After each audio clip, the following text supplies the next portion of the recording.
Saan kayo pupunta? Lakad-lakad. Ano kasi kaso? Ito yung dinner ko, guys. Kape. Itlog. Lagang itlog. Yung dinner. Tapos 12 na ng umaga. Madaling araw. Isang itlog lang, guys. Pwede na pang patulog.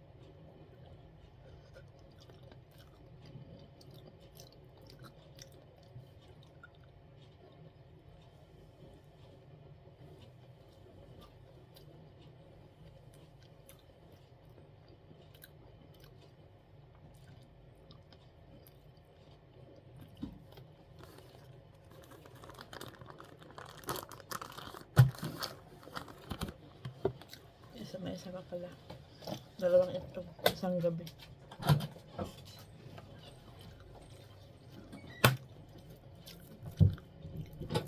Kumain ka na.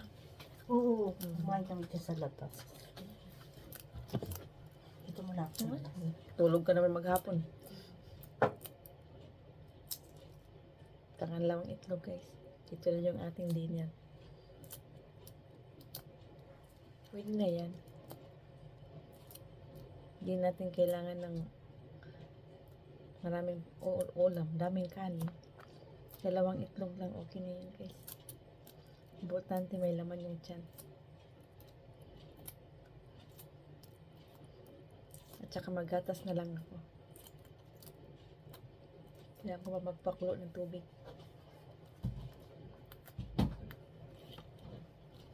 Guys. Gagawa tayo ng gatas. Yung gatas ko, guys.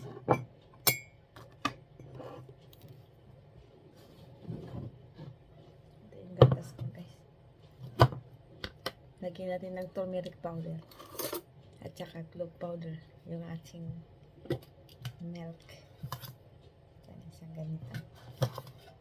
Ayan, guys. So, pwede na yan. Ano na po yung aking dinner tonight.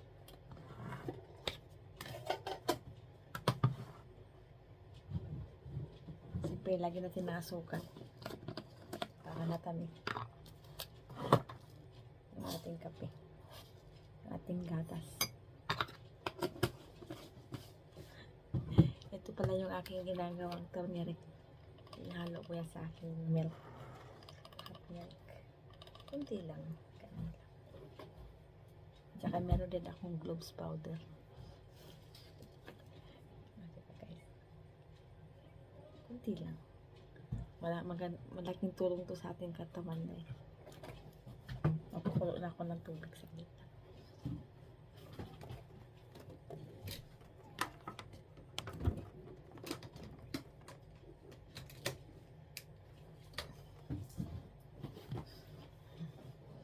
Yan na, guys.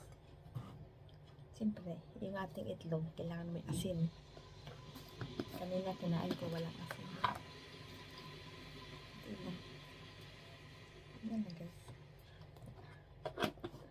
Wala kasing balot dito, guys. Mahal ang balot, itlog na lang.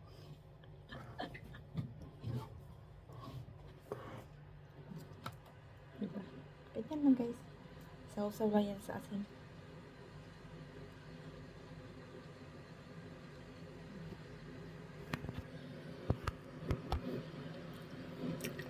Nasubrahan sa asin, maalat.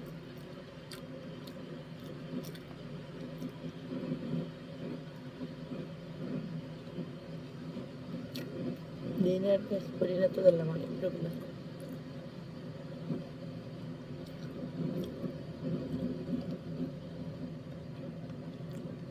Sapta na ng balot na. Balot pina, isipin mo na lang, balot pina ito yung nakain natin.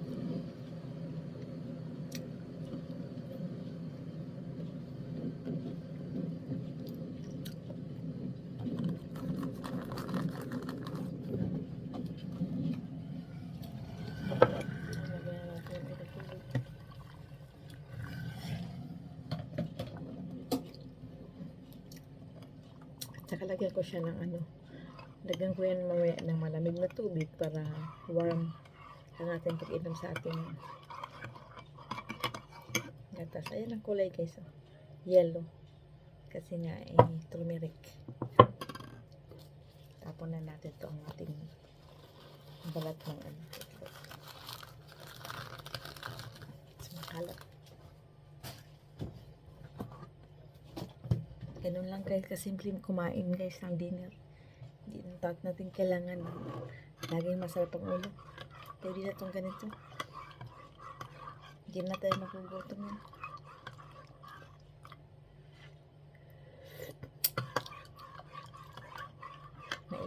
Mainit masyado. Pero lagyan natin ng kunting malamig na tubig.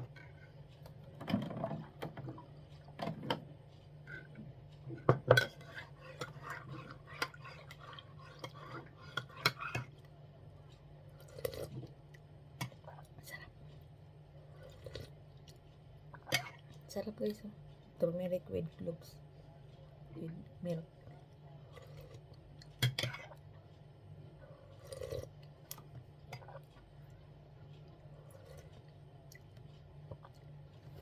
Lagi na pa ating konti. Para mainam natin ng mabilisan.